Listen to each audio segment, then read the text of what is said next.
Assalamu alaikum wa rahmatullahi wa barakatuh, mes frères et sœurs en islam. J'espère que vous portez merveille pour moi. Et bonsoir à tous mes frères chrétiens aussi qui me regardent à Allah. J'espère que vous portez aussi à merveille pour moi. L'objectif n'est pas encore changé, c'est toujours le même objectif en Allah. Juste pour partager avec vous les expériences de voyage, les démarches à suivre jusqu'à l'obtention de visa. Mes frères et sœurs, l'objectif de cette vidéo portera sur les conseils pour faire votre démarche de procédure d'obtention de visa, peu importe la destination que vous avez choisie. On ira à l'essentiel. On se retrouve après le générique.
Soyez les bienvenus encore une fois, mes frères et sœurs.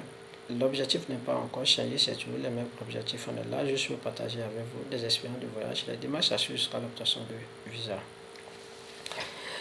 Ce que j'ai à souligner pour vous dans cette vidéo, c'est que afin de procédure de voyage, c'est pas du tout ce que beaucoup d'entre nous sont en train de penser.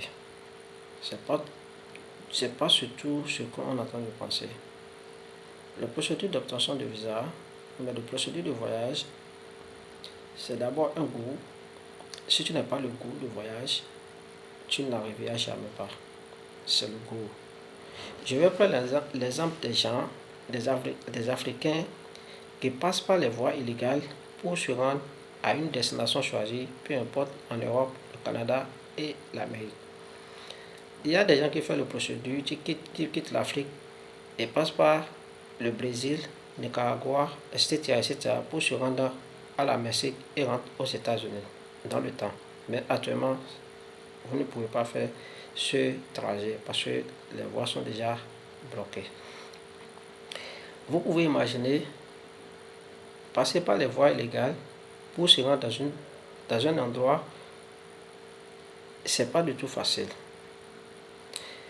Qu'est-ce que je veux souligner sur ce point, c'est que le goût là même, le goût de voyage, si tu as le goût de voyage, même si on t'interdit, tu vas forcer à aller. Je vois les gens qui partent à l'interview, qui partent 1, 2, 3, et ils n'ont pas le visa, ils se découragent, ils disent qu'ils ne peuvent plus continuer. Non, tu n'as pas encore le goût. Le goût de voyage, si tu as vraiment le goût de voyage, si tu pars à l'interview pour la première fois et tu as le refus, la deuxième fois tu as eu le refus, la troisième fois, et tu as encore eu le refus, mon frère, il y a deux options. Regarde d'abord, ce que tu as monté la première fois, est-ce que c'est ça que tu as encore remonté pour la deuxième fois? C'est ça que tu as encore monté pour la troisième fois comme document? Il faut changer certaines choses dedans. Qu'est-ce qui ne va pas? Il faut rectifier les choses qui ne vont pas. Par exemple, les États-Unis, si tu as eu le refus, ils ne vont pas te dire que c'est le motif de refus ça. Non, ils ne vont pas te dire ça. Ils ne vont pas te dire le motif de refus. Non. Donc, tu vas rectifier les choses qui ne vont pas. La première fois, c'est depuis la première fois que tu devais commencer par rectifier les choses. Pour la deuxième fois, la troisième fois. Donc, j'accepte que tu as eu 3 refus successivement. La 4e fois maintenant, qu'est-ce que tu vas faire? Qu'est-ce que tu vas faire pour la 4e fois? C'est très simple. Rien n'est compliqué. Pour le procédure d'obtention de visa, il faut avoir d'abord la volonté même aussi que cette année-là, j'aurai le visa. Même si tu pars et tu n'as pas le visa là, il faut avoir d'abord la volonté même que ça là, je dois avoir ça. Si tu n'as pas cette volonté en question, tu vas toujours aller à l'interview, tu n'auras pas le visa. Toujours, je dis, tu auras toujours le refus. Tu pars toujours, tu auras le refus. Tu pars toujours, tu auras le refus. Mais tu as déjà allé 3 fois, mon frère. Rectifie tes dossiers, vérifie tes dossiers, vérifie tes documents. Ce qui ne va pas, enlève ça dedans. C'est très simple. Ce qui ne va pas, enlève ça dedans. Ajoute les compléments, ce qu'il manque. Dans le cas échéant, il faut changer d'ambassade. C'est très simple. Je suis actuellement au Bénin. J'ai eu le refus 2 fois ou bien 3 fois. Mon frère ou bien ma soeur, je dis, je suis actuellement au Bénin, soit je suis au Togo, je suis quelque part en Afrique, et j'ai déjà passé l'interview 2 ou bien 3 fois dans mon pays d'origine. Supposons que je suis au Cameroun, j'ai eu le refus 2 fois. Mon frère, quitte le Cameroun, viens au Nigeria. Quitte le Nigeria, viens au Bénin. Quitte le Bénin, viens au Togo. Quitte le Togo, viens au Ghana. Ainsi de suite. Il faut changer d'ambassade. Tu auras le visa. Parce qu'il y a certaines choses que beaucoup d'immigrants ne comprennent pas. Parce que quoi? Chaque pays avait son quota de visa. Il y a les pays africains qui n'ont même pas pensé à aller aux États-Unis. Tandis que d'autres pensent à aller en Europe. C'est le goût. Chacun a son goût. Si tu viens chez nous au Bénin et tu pars à l'ambassade, tu verras à l'ambassade des États-Unis, tu verras assez de monde en train de demander le visa pour se rendre aux États-Unis. Tandis que si tu pars ailleurs, tu ne verras même plus 4 mais 5 candidats en train de demander le visa. Tandis qu'il y a des milliers de personnes chez nous ici. Il faut changer d'ambassade. Il y a certains questionnaires aussi, on va te poser ici au Bénin, mais tu auras le refus. Mais ailleurs, on ne peut même pas te poser ces genres de questions et tu auras le visa. C'est des choses que beaucoup ne comprennent pas. Donc, rectifier les choses, corriger les erreurs, ne précipitez pas. Mon frère a eu le visa, moi je vais essayer, je vais aller pour chercher le visa. Non, il faut avoir le goût d'abord, le goût de voyage. Si tu as le goût de voyage, même si tu pas 1, 2 ou 3 fois, tu vas continuer de tenter chaque fois et tu auras le visa. Et j'ai dit dans une vidéo, j'avais fait une vidéo il y a de cela 1 an ou bien 2 ans passés, maintenant que j'ai fait une vidéo concernant un frère congolais, si je me rappelle bien, et il est allé à l'ambassade des États-Unis 2 ou 3 fois, il n'a pas eu le visa. Et son petit frère l'a conseillé que mon frère, comme tu as déjà allé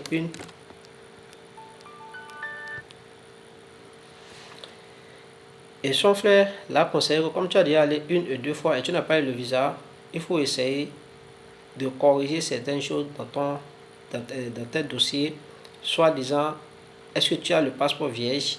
Oui, le gars dit qu'il a le passeport vierge. Va chercher les cachets d'entrée-sortie des sous-régions ou bien cherche des visas sur ça d'abord avant de se présenter pour les États-Unis. Le frère il a fait tout ce que son petit frère lui a conseillé. Il a eu les cachets, il a eu le visa des autres pays dedans. Il est encore revenu en arrière. Et le frère a dit, le petit frère lui a encore dit que, mon frère, pour tenter encore, va aussi dans un autre pays pour faire ton dépôt. Il a quitté son pays d'origine pour aller à un autre pays pour tenter le visa, mais il a eu le visa facilement. Voilà aussi certaines choses que beaucoup d'entre nous ne savent même pas. afin de procédure de voyage là, c'est pas facile, c'est pas ce qu'on pense. C'est pas les documentations. Et je l'ai dit dans une vidéo passée que l'affaire de documentation là, c'est 30% d'obtention de visa. Le reste, c'est vous-même aussi. Le reste, pour avoir le visa, c'est vous-même. Tu peux ramasser les documents de mon niveau de ma main ici là, jusqu'au niveau de ma tête. Pour aller à l'ambassade, tu auras encore le refus. Tandis que celui qui n'a même rien que son passeport et ses petits papiers en main comme ça, peut aller là-bas et il aura le visa. Et il aura le visa facilement. Donc, afin de procéder de voyage, mes frères et sœurs, prenez tout votre temps. Patientez-vous. Patientez-vous. Il y a des procédures. Il y a des étapes à franchir. Il y a des démarches à suivre. Afin de procéder de voyage, il y a beaucoup de choses. Et respecter les critères de chaque pays. Rien n'est au hasard. Après cette vidéo, je ferai une vidéo sur le permis de travail. Oui, comment faire le procédure de permis de travail. Je fais du côté du Canada. Donc voilà, je vais arrêter cette vidéo sur ce point. Voilà ce que j'ai à partager avec vous. Et respectez-le, gardez le jalousement. C'est un conseil très intéressant pour ceux qui veulent postuler et qui veulent avoir son visa. Donc voilà, il n'y a pas de découragement. Moi, dans mon dictionnaire, découragement, il n'y a pas dedans. Mot découragement là, il n'y a pas ça dedans. Il faut tenter. Un jour, ça va péter. Assalamu alaikum wa rahmatullahi wa barakatuh. Et bonsoir à tous mes frères qui me regardent. À la prochaine.